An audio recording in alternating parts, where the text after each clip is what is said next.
이 시간에는 성경 말씀을 봉독하겠습니다. 성경 말씀 빌레몬서 1장 1절부터 7절까지입니다.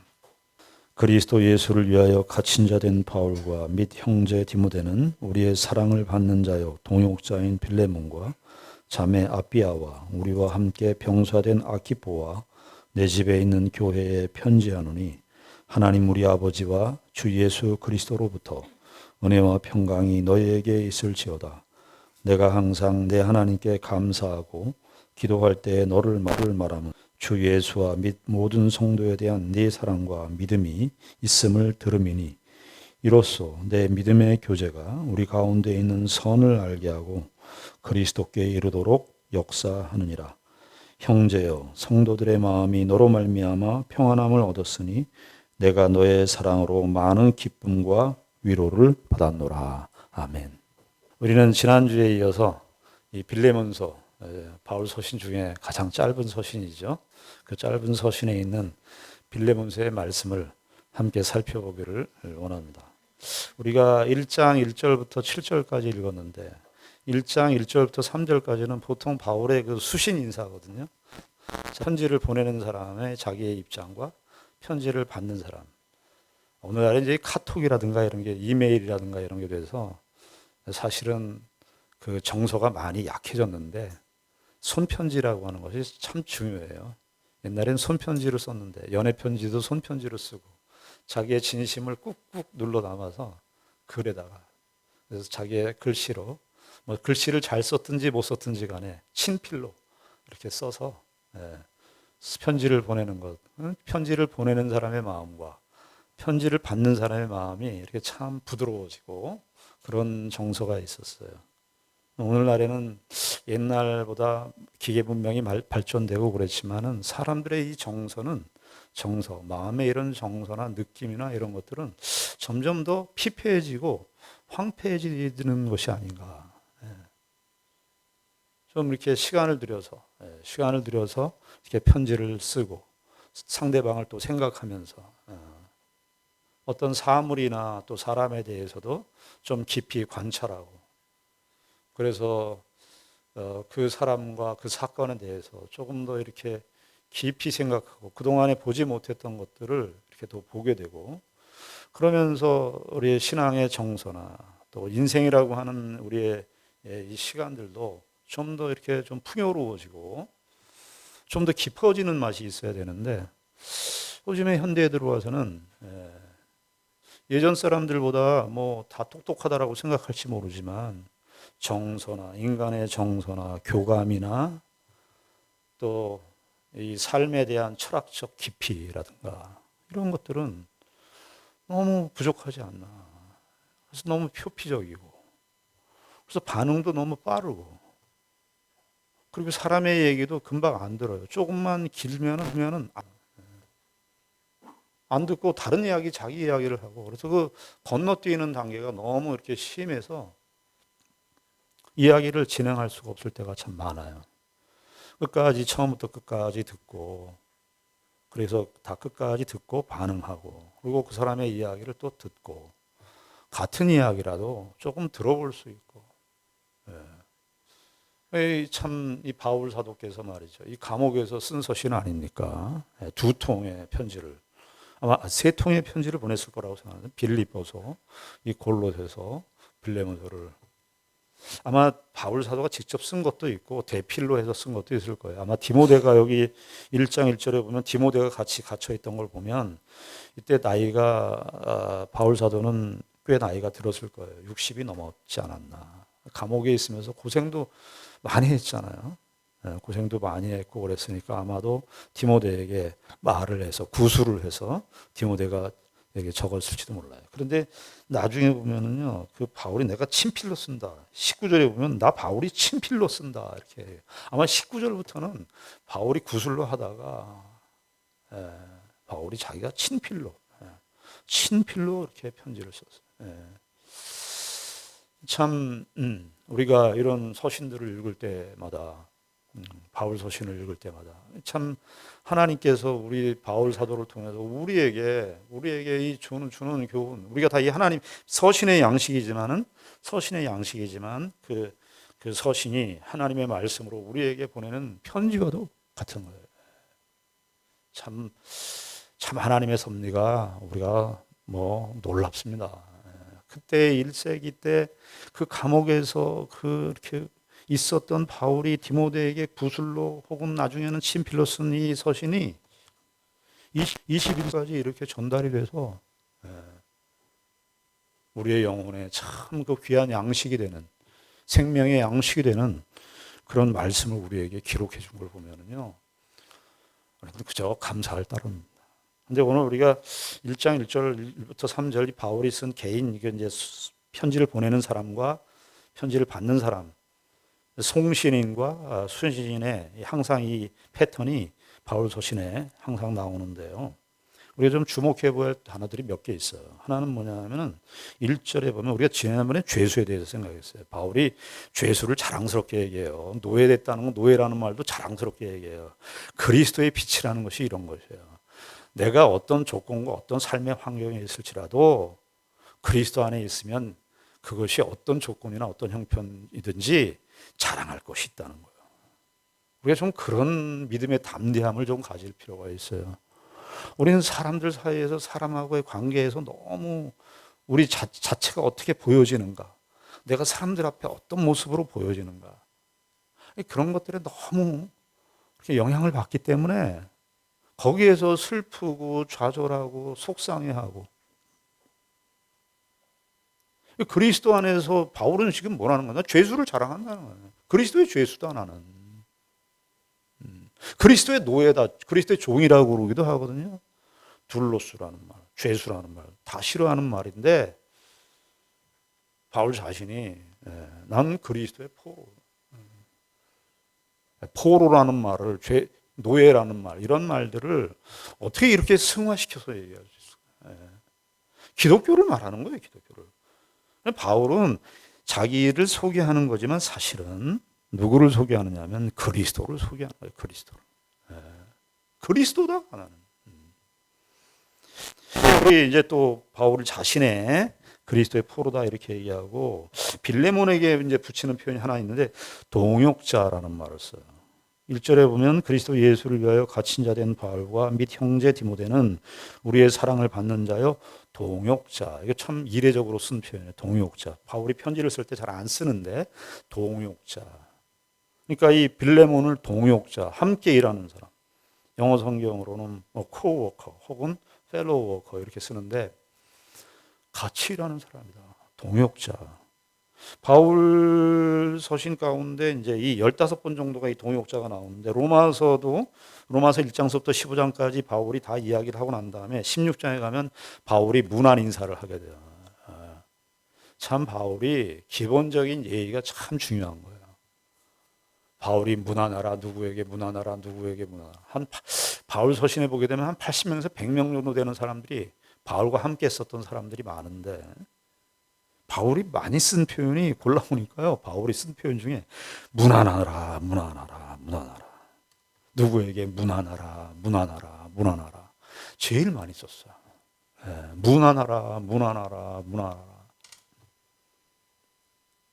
바울 사도가 사도니까, 나는 하나님의 복음을 전하는 사람이니까 인사치레나 이런 것들을 가볍게 생각하는 사람이 아니고요, 상대방을 존중하는 거예요. 문안하라, 문안하라.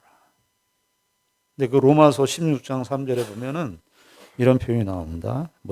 동역자라는 표현이 여러 번 나오지만 다 살펴볼 수는 없어서 한 가지만 보면, 로마서 16장 3절에 너희는 그리스도 예수 안에서 나의 동역자들인 브리스가와 아굴라. 2차 전도 여행 때 만난 부부예요. 브리스가와 아굴라. 근데 이 사람은 뭐라 그래요? 동역자. 그런데 바울 사도가 그때 같이 한 사람들을 자기 사역자, 이 빌레몬이라고 하는 사람은 거의 이제 사역자 수준에 해당하는, 요즘에 말하면 사역자 수준에 해당하는 사람인데, 이런 사람들은 동역자라고 말할 수 있다 이렇게 생각할 수 있지만, 여러분 좀 폭을 넓히기를 바랍니다. 교회는 모두가 다 동역자입니다. 목사, 또 우리 고별 목사님, 또 양목 전사, 이런 사람들 셋이 이렇게 동역합니다. 이런 것도 동역이지만, 우리는 이 동역의 개념을 너무 협소하게 생각해요. 특별히 우리 한국 사람들은 너무 개인의식이 강해요. 우리가 뭐 일본 사람들하고 한국 사람들 비교할 때 뭐 그런 말을 자주 써요. 일본 사람들은 공동체 의식이 아주 강합니다. 이 기독교도 우리 한국 사회라고 하는 이 현실 속에 들어왔기 때문에 우리 한국 사회 사람들은 제일 뭐가 부족하냐면 동역 의식이 부족해요. 근데 교회도 그냥 뭐 목사님이 하는 일이야. 사역자들이 다 하는 일이야. 그냥 우리는 청중이고 손님이야. 여러분 그렇게 생각하시면 안 됩니다. 여러분 예배 이렇게 오시는 거, 예배 드리는 거요. 뭔지 아세요? 동역하고 계시는 겁니다. 목사 혼자 설교하고 예배 인도하고 목사가 사역하고 우리는 그냥 청중입니다. 이게 사실은 설교자와 청중이라는 이 말도요. 이 설교학이라고 하는 것이 생겨가지고 한 건데 사실은 성경에는 설교자나 청중 이런 표현이 없어요. 그 당시 때 헬라 로마 시대 때에 그 철학자들이 소피스트들이라고 그러죠. 소피스트들이 그냥 아레오바고나 그 광장 같은 데서 광장 같은 데서 이렇게 연설하면 청중들이 있어요. 그러니까 연설자가 있고 청중이 있으니까 연설자, 청중 이렇게 나와요. 그걸 이제 설교학이라고 하는 그런 패턴 속에서 우리가 가르치다 보니까 자꾸 청중, 설교자, 청중 이렇게 표현을 쓰는데 엄밀하게 얘기해서는 성경에서는 그런 설교자, 청중이라는 단어가 없어요. 그러니까 자꾸 설교자고 청중이고 그러니까 목사가 하는 일에 여러분들은 그냥 다 손님처럼 와 계시는 거예요. 그러니까 교회에서 무슨 일을 하게 되면 빼는 게 아주 습성이 돼 있어요. 여기 바울 사도가 지금 이 동역이라는 말, 같이 함께 한다는 거예요. 같이 함께 한다. 여러분들 예배 드릴 때 오늘 가서 그냥 내가 손님처럼 있다 예배만 드리고 가야지. 그게 아니고 하나님 나라에 하나님의 교회에 내가 같이 동역하는 사람이다. 얼마나 복된 자리예요. 우리가 함께 동역하는 사람. 동역자라고 말했습니다. 그 다음에 또 하나 표현이 뭐냐면은 2절에 보면 자매 아비아. 이 자매 아비아. 이 아비아는 빌레몬의 아내입니다. 여러분 생각해 보십시오. 그 당시 때 골로새에 빌레몬의 집에 교회가 세워졌어요. 이때가 아마 정확하게 시간을 알 수 없지만 한 10년 정도 지난 시간이 아니었나 싶어요. 에바브라와 빌레몬에 의해서 교회가 세워졌는데 10년 정도 예배를 드릴 거 아니에요. 그러면 이 빌레몬의 아내, 요즘식으로 말하면 사모라고 할 수 있겠어요. 이 아비아의 이 헌신과 수고를 또 우리가 놓쳐서는 안 돼요.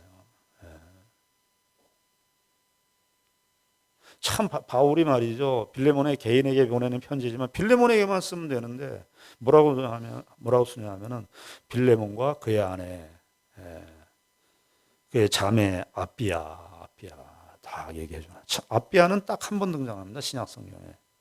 딱 한 번 등장하는데 바울 사도의 그 마음을 이룰 수가 있는 거예요. 바울이 빌레몬뿐만 아니라 아비아의 수고를 안다는 거예요. 누구의 수고를 알아주는 거 굉장히 중요해요.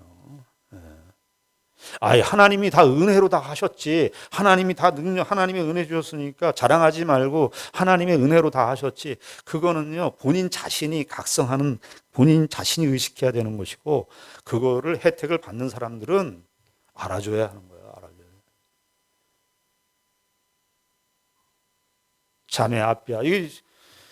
교회 세계 역사 속에서 뭐 아비아라는 사람이 뭐 누가 중요하겠어요? 아비아라는 사람이. 빌레몬이라고 하는 사람이 무슨 세계 교회사의 세계 역사 속에 등장합니까? 그러나 하나님의 구원의 역사의 안목 속에서는요, 빌레몬, 아비아 잊을 수가 없는 거예요. 그리고 여기 또 누굴 얘기하냐면 우리와 함께 병사된 아키포. 특별히 여기 병사라는 말, 군사라는 말이거든요. 아까 동역자도 우리가 다 성도들 모두가 동역자 의식을 가져야 될 뿐만 아니라 여기 물론 한 개인 아키포라고 하는 사람, 이 아키포는 빌레몬의 아들입니다. 빌레몬의 아들인데 골로새서 4장 17절에 한번 나와요. 거기 보게 되면 아키포에 대해서 이렇게 얘기합니다.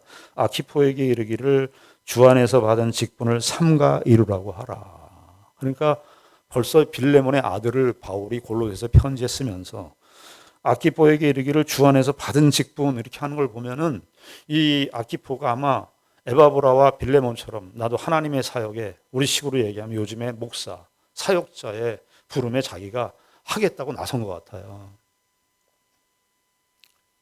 그러니까 이 아키포를 얘기하면서 여기 빌레몬서에서는 또 다시 무슨 표현을 쓰냐 하면은 우리와 함께 병사된 자, 군사된 자다. 그런데 이렇게 사역을 전문적으로 하는 사람들만 군사입니까? 여러분 에베소서 6장에 보게 되면은 거기 바울 사도께서 교회 모든 교회 에베소 교회 전체에게 얘기하잖아요. 너희들 그리스도의 전신 갑주를 취해라. 바울 사도가 바울 자신에게 그리스도 자기 자신만 전신 갑주 입었다 그 얘기를 하는 겁니까? 교회 전체에게 얘기하는 거예요. 교회 전체에게 성도들 모두에게 너희들은 다 함께 영적인 군사로 부름을 받은 사람이다. 이것도 공동체 의식과 우리가 관련이 있어요. 공동체 의식도 우리가 개인으로 나는 하나 이 동요 의식이 없다 이런 것처럼 군사 의식도 이거 앞에서 전면적으로 나서는 그런 직분자들이 하는 일이지 우리야 뭘 할 수 있냐. 예수 그리스도의 이름으로 구원을 받은 사람들은요 다 군사예요. 다 군사예요. 함께 군사된 자. 전쟁터에서의 제일 보기 싫은 군인이 어떤 건지 아세요? 돌격 앞으로 했는데 도망가는 거예요. 돌격 뒤로. 옛날에 백선엽 장군이 대구에서 마지막 전쟁할 때 그랬다는 거 아니에요? 다부동 전투에서. 네. 다부동 전투에서 밀리면 이제 완전히 끝나는 건데 백선엽 장군이 그랬다는 거 아닙니까? 내가 여기서 내가 너희들 내가 전쟁할 때 내가 뒤돌아서면 너희들이 나를 쏴라. 너희들이 나를 쏴라. 교회 생활하면서 손님처럼 있는 게 제일 어려워요. 나는 다 제외돼. 여러분 그렇지 않습니다. 여러분들도 각자 삶의 현실에서 전쟁터 같은 이 세상 속에서 그리스도의 군사로 부름을 받았습니다. 너무 그리스도의 군인의 가장 중요한 덕목이 뭐냐면 사기입니다. 사기가 없어요. 사기가. 난 어떡해. 난 어떡해. 이렇게만 하고 있어요. 아니 군인이 자기가 돌격 앞으로 해야 되는데 자기가 자기의 군장을 메고 전투에 나가서 자기의 참호를 지키고 전투를 나가서 해야 되는데 군인이 나 어떻게 하고 있으면 어떻게 돼요? 다른 사람이 와서 다 그거 보느라고 전쟁도 못해. 너무 허약해. 오늘날의 그리스도인들처럼 허약한 그리스도인이 있을까 싶습니다. 누가 다 받아주기만 바라고. 아니 지금 전쟁터에서 총알이 막 날라오고 막 그러는데 포탄이 날라오고 그러는데 돌격 앞으로 해야 되고 참호에 들어가서 숨어야 되고 말이죠. 네? 그래야 되는 상황인데 나 어떻게 하고 있고 계속 쫄쫄매고 앉아있고 전쟁이 안 되는 거예요. 전쟁이. 자, 그리고 나서 이제 4절부터 7절까지 바울의 이제 고전적인 틀이죠. 고전적인 틀이에요. 이제 감사를 얘기하는 겁니다. 여기 4절, 5절을 보시면은 내가 항상 내 하나님께 감사하고 기도할 때에 너를 말함. 여기 감사와 기도가 항상 같이 등장하죠. 바울 그 편지를 보면 그러니까 기도는 감사예요. 감사. 여러분 기도할 때 어떻게 시작합니까? 기도할 때 하나님 감사합니다. 감사합니다. 우리가 하나님께 요구하는 소원을 하기 전 하나님께 감사합니다. 빌립보서 4장에 보면 너희들 아무것도 염려하지 말고 모든 기도와 간구로 감사함으로 하나님께 아뢰래요. 감사함으로 하나님께 아뢰라. 그 얘기는 뭐냐면 너희들의 인생은 하나님께서 너희들이 책임지셔. 궁극적으로 너를 통해서 하나님께서 모든 선과 복을 이루실 거야. 그 믿음을 가지고 기도해. 그러니까 감사할 수밖에 없지. 내가 지금 소원하는 문제가 이루어지지 않다 하더라도 하나님께서 우리의 인생과 운명을 지고 있어. 하나님께서 다 책임지고 인도하실 거야. 하나님께서 궁극적으로 우리에게 복 주실 거야. 이 믿음을 가지고 기도하는 우리의 자세가 뭐여야 되냐? 감사라는 거죠. 감사. 4절에 그래서 내가 항상 내 하나님께 감사하고 기도할 때 너를 말하면, 이게 바울이 편지를 보낼 때 다들 공동체를 향해서 말하니까 항상 너희였는데 여기서는 단수를 쓰죠. 빌레몬을 쓴다고요. 너를 말하는데. 너를 기도할 때 너를. 그러니까 여기 우리 한글 성경은 기도할 때 너를 말함이라고 되어 있는데 너의 기억을 한다. 너의 메모리, 너의 기억을. 내가 너에 대한 기억을 하고 있다. 네, 너에 대한 기억을 하고 있다. 사람에 대해서 기억해 주는 거. 네. 그러면서 5절에 보게 되면 그 감사하고 기도하는 그 이유를 이제 쭉 이야기를 하는데 5절에 주 예수와 및 모든 성도에 대한 내 사랑과 믿음이 있음을 들으니. 짧은 말인데, 짧은 표현인데 우리 성도들의 삶의 전체를 다 포괄하는 말이에요. 수직적으로는 지금 빌레몬의 신앙을 이야기해 주는 거예요. 빌레몬의 신앙이 어떻다는 거예요.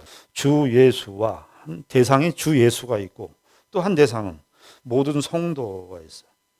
근데 주 예수의 및 모든 성도에 대한 내 사랑, 그러니까 사랑과 내 믿음. 그러니까 크게 보면 빌레몬의 신앙은 어떤 신앙이었냐? 수직적으로는 하나님에 대한, 주 예수에 대한 사랑이에요. 주 예수에 대한 사랑. 수평적으로는 어떻다는 거예요? 모든 성도에 대한 사랑. 그리스도인의 삶을 자꾸 물어봐요. 어떤 게 막 신앙생활 잘하는 거예요? 이런 거 물어보시는 분들이 계시는데 하나님을 사랑하시고 하나님을 잘 믿으시고요. 모든 성도를 사랑하세요. 모든 성도를 사랑하세요.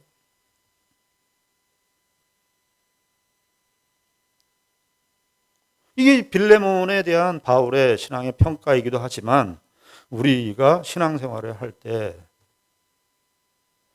그리스도에 대한 사랑과 믿음이 있어야 돼요. 그리스도에 대한 왜 사랑과 믿음이 같이 서 있냐면은 여러분 이런 겁니다. 예수를 믿는데 나는 예수를 사랑하지 않아. 가능합니까? 성립이 돼요? 나는 예수를 믿어. 그런데 예수를 사랑하지 않아. 성립이 됩니까? 반대도 그 역도 성립이 안 돼요. 난 예수를 사랑해. 그런데 예수를 못 믿겠어. 그건 기독교 신앙이 아닙니다. 옛날에 마하트마 간디 이런 사람들은 예수의 사랑에 대해서 굉장히 쳐줬어요. 그러나 예수를 믿지는 않았습니다. 기독교에서 말하는 예수에 대한 사랑과 믿음은 같이 있는 거예요. 안 믿는 사람들도 예수님의 행적을 보고 예수님의 사랑, 그 예수님의 사랑이 대단해. 예수님의 사랑이 대단해. 그러나 그 예수님의 사랑이 있다고 해서 그 사람 믿음이 있느냐? 믿음이 없는 거예요. 우리 교우들 중에도 예수님을 나는 사랑하는데 예수에 대한 믿음이 없는 그런 경우도 있을지 모르겠어요.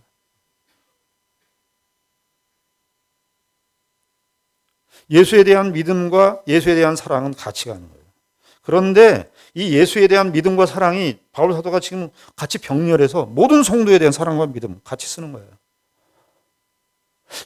사람을 사랑하는데 믿음이 요구된다는 거 아십니까? 사랑을 하는데 믿음이 요구된다고요.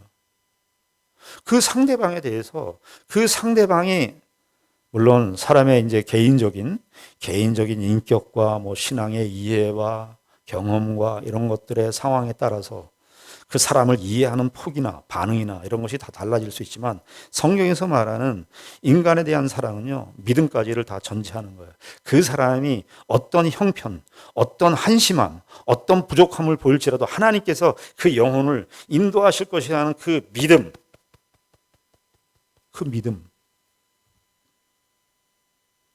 그것이 성도에 대한 사랑에 포함되어 있는 거예요. 빌레몬은 그 일을 하고 있었다는 겁니다.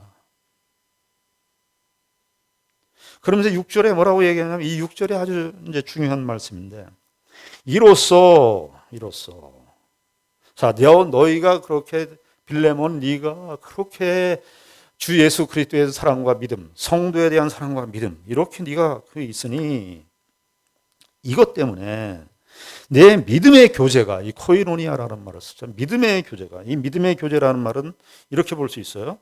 주격적 소유격으로 보는데 믿음이 시작한 교회예요. 그러니까 믿음이 있어가지고 이 교제가 시작됐다는 거예요. 이 믿음이 생면부지에 골로새 교회 성도들이 어떻게 만나겠어요? 믿음이 역사에서 이 코이노니아가 교제가 형성된 거예요. 그런데 바울 사도가 이 기도하는 그런 내용 속에 중요한 표현을 써요. 빌레몬서에만 나타나는 표현인데 우리 가운데 있는 선을 알게 하라. 우리 가운데 있는 선을 알게 하라 이렇게 했지만 이 알게 한다는 말이 에피그노시스라는 말인데 그냥 보통 안다 그럴 때는 그노시스라는 말을 쓰는데 거기에 전치사 에피라는 말을 쓰면은 정확하게 안다, 본질적으로 안다 이런 거예요. 그러니까 교회가 모여가지고 말이죠. 뭐 해야 되냐면 하나님이 일하신 하나님의 선이라고 하는 것은 하나님의 일하심인데 하나님의 일하심을 알아라. 정확하게 알아라.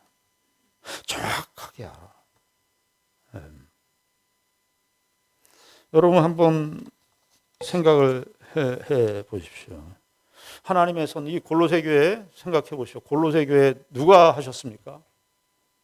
바울 사도가 복음을 전했지만 그 복음을 가지고 역사하신 분이 누구십니까? 하나님이세요. 하나님의 선을 알게 했다는 것은 하나님의 그러니까 이게 말이죠. 하나님은 최고의 선이세요. 그런데 하나님은요 나는 내가 최고의 선이다 이렇게 해서 사람들에게 추앙받고 존경받는 그런 정도의 차원으로 만족하시는 게 아니고 그 하나님의 일하심 너희들도 좀 알기를 원해. 난 너희들과 이걸 같이 공유하고 싶어.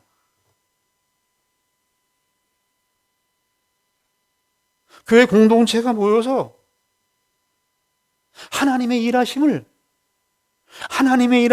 정확하게 알기를 바라. 하나님이 행하시는 그 선의 역사를 너희들도 알기를 원해. 골로새 교회 한번 생각해 보시자고요. 교회 형성에 누가 하셨어요? 하나님께서 하셨어요. 그렇죠? 바울 사도가 우리가 사도행전 9장에 이방인 교회들 다 이방인 사람 예수 믿는 사람들 다 죽이려고 했던 교회 핍박자요 박해자였던 그 바울이 회심을 해서 사도 바울이 1차 선교사역, 2차 선교사역, 3차 선교사역 하는데 공교롭게도 가장 길게 사역했던 지역이 에베소 지역인데 2년 한 6개월 정도를 했는데 거기에서도 유대인들의 핍박을 받아서 도망가다가 유대인 그 두란노 서원에서 아마 두란노 서원은 헬라 사람들이 아마 장악하고 있었던 그런 데였던데 아마 헬라 사람들은 상대적으로 기독교에 대한 바울에 대한 반감이 적었는지 그 허락해서 거기서 가르쳤는데 에바브라나 이 빌레몬이라든가 아키포도 혹시 아피아도 같이 있었는지 모르겠어요. 사람들이 예수를 아마 그 사람들이 그렇게 얘기했을 거예요. 야, 우리 바울 사도가 이 유대인 바울 사도가 이 유대인이 뭐 아쉬운 게 있어서 이 사람 가말리엘 문화에서 잘 나가는 사람인데 이 사람이 뭐가 아쉬운 게 있어서 여기 와서 이 하나님의 복음을 전파하고 그렇게 매를 많이 맞았다는데 자 그런데 그 그리스도의 복음이 놀랍더라. 그리스도의 은혜가 놀랍더라. 그래서 교회를 그 얘기를 서로 했을 거예요. 에바브라나 빌레몬이나 여기 편지를 전달하는 또 한 명의 두기고나 이들이 서로 알겠네요. 그리고 빌레몬의 집에서 교회에 모이면서 사람들이 믿음의 교제를 나누면서 야 하나님께서 이렇게 역사하셨어. 야 이렇게 하나님께서 역사하셨어. 하나님의 선하신 역사가 우리 가운데 이렇게 일어나고 있어. 이렇게 일어나고 있어. 그런데 그것만이 아니라 이 빌레몬서의 맥락에서 한번 생각해 봐야 돼요. 여기서 더 나아가야 됩니다. 원래 이 빌레몬서는 왜 썼다 그랬죠, 바울이? 오네시모라고 하는 사람. 이 사람이 원래 오네시모는 유익한이라는 뜻이에요. 유익한. 추측컨대 빌레몬이 처음 봤을 때 이 오네시모가 일을 잘했던 것으로 보여요. 그러니까 노예 중에 일을 잘했으니까 아마 주인이 이름을 붙이기도 하거든요. 너는 오네시모다. 넌 유익하다. 참 집안의 일을 재주가 좋았던 거죠. 손재주가 좋든지 관리도 잘했든지. 넌 재주가 있구나. 그래서 유익한 자라는 이름을 붙였던 것 같은데, 근데 지금 이 무슨 이유인지 알 수 없지만 이 오네시모가 빌레몬의 상당한 재산을 폐를 끼치면서 도망까지 갔으니까 무익한 자가 됐죠. 무익한. 그래서 11절에 보면 일종의 그 바울이 언어 유희를 합니다. 11절에 보면 그가 전에는 네게 무익하였으나 이제는 나와 네게 유익함으로 이렇게 바꾸죠. 예. 언어 유희예요. 어떤 면에서. 원래 유익한 존재가 됐다 이런 뜻이에요. 이제. 예. 자, 그런데 지금 빌레몬과 오네시모의 관계 속에서 지금 바울의 초점은 뭐였어요? 하나님이 골로새 교회를 어떻게 세웠는지, 너희들 밝고 좋은 날 속에서는 하나님의 선을, 하나님의 일하심을 이야기할 때 찬송이 나오고 막 지금 걸리는 게 뭐예요? 오네시모를 보낸 거 아니에요. 오네시모를. 핵심은 오네시모를 빌레몬과 화해시키는 거예요. 화해시키는 정도가 아니라 그리스도의 한 교회로 받아들일 것을 요청하는 거예요. 쉬운 일이 아니에요.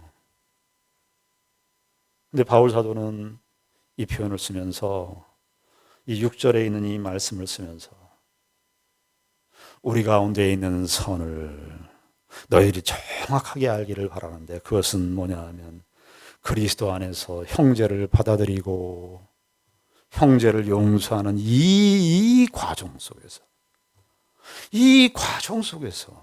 너희들 하나님의 선을 알기를 원해. 하나님의 일하심을 알기를 원해. 사이 좋고 나하고 친분 관계가 좋은 사람, 그런 사람들을 통해서도, 교제를 통해서도 하나님의 선하심의 역사가 있어요.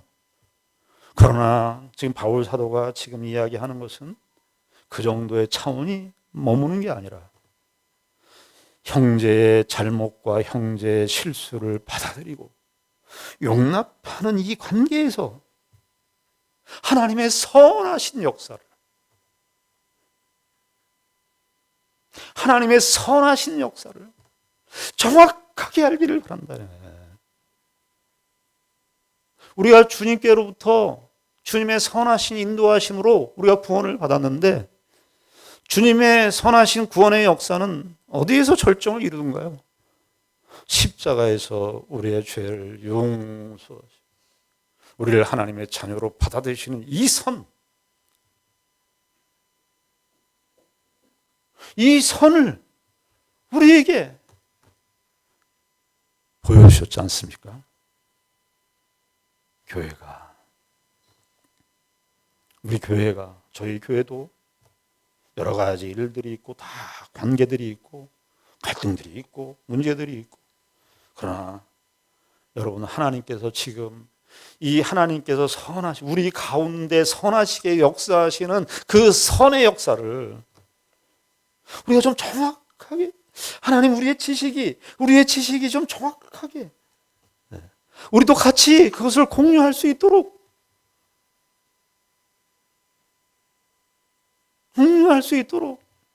바울이 기도해요. 기도의 문맥. 이 하나님의 선의 역사를 너희들 빌립보 교회, 골로새 교회 모두가 다 이 선을, 이 하나님이 일하시는 것을 너희들이 같이 공유하기를 원한다. 그리고 6절의 뒷부분에 어떻게 되었어요? 이것이 뭐예요? 그리스도께 이른다는 거예요. 그리스도께 이른다.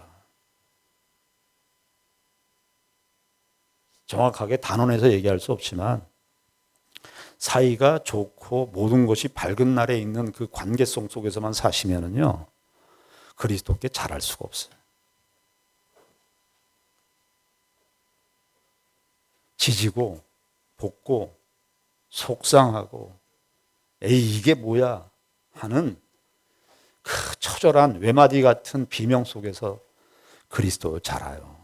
우린 그리스도께서 잘한다 그러면 성경 공부 열심히 하고 할렐루야 하고 그러면 그리스도께 잘한다고, 그거는요 너무 기독교를 낭만적으로 생각하시는 겁니다. 기독교는 그런 낭만의 종교가 아니에요. 낭만의 부분이 있는 건 사실이지만, 여러분 그 일반의 가요들도요 참 애절하죠. 일반의 가요들도요 그렇게 애절합니다. 제가 최근에 제주도를 갔다 왔는데, 제주도에 일출봉, 성산 일출봉인데 거기 일출봉이라는 노래가 있더라고요. 제가 그 제목이 기다림인가 그런 건데 옛날 노래예요. 일출봉에 해 뜨거든 날 불러주오, 월출봉에 달 뜨거든 날 불러주오. 야, 거의 복음성가 수준. 그런 노래들도요 애환이 있는 거예요. 애환이 있으니까 노래가 나오는 거예요. 희한하지요. 모든 슬픈 가요들의 모든 노래가 사랑과 이별이 애틋함이에요. 그러니까 그런 노래가 나와요. 역설적인데 우리의 인간관계에 이 참 말도 안 되는 그런 관계들, 그런 형편들, 그런 지지고 볶고 겪고 살아가는 그 현실이 그리스도께 이른다고요. 우리가 이 하나님 우리 가운데 있는 이 선을 우리 축전 남북의 모든 성도들도 하나님께서 이 일을 통해서 우리에게 무엇을 주시는지를 깨달을 수 있는 그 기도를 할 수 있는 우리 모두가 다 함께 우리 가운데 있는 하나님의 선을 알아가는 그런 귀한 성도들, 귀한 교회가 되기를 주님의 이름으로 축원합니다. 기도하겠습니다. 하나님 아버지 은혜를 감사합니다. 우리 가운데 있는 선을 알게 하라고 그리스도께까지 이르도록 역사하기를 바라는 사도 바울의 기도는 바울 자신만의 기도가 아니라 하나님께서 우리를 향하신 기도입니다. 아버지 하나님, 우리가 교회로 모인 목적이 무엇인지, 우리가 교회에 함께 묶여서 사는 이 궁극적인 목적과 이유가 무엇인지 잘 헤아려 알게 하시고 우리 가운데 있는 선을 어떤 형편과 어떤 조건과 어떤 상황에 있다 할지라도 하나님께서 우리 가운데 역사하시는 선의 역사를 우리로 배울 수 있는 그런 실력을 갖추어가는 우리 모두가 되게 하여 주시옵소서. 예수님 이름으로 기도드리옵나이다. 아멘.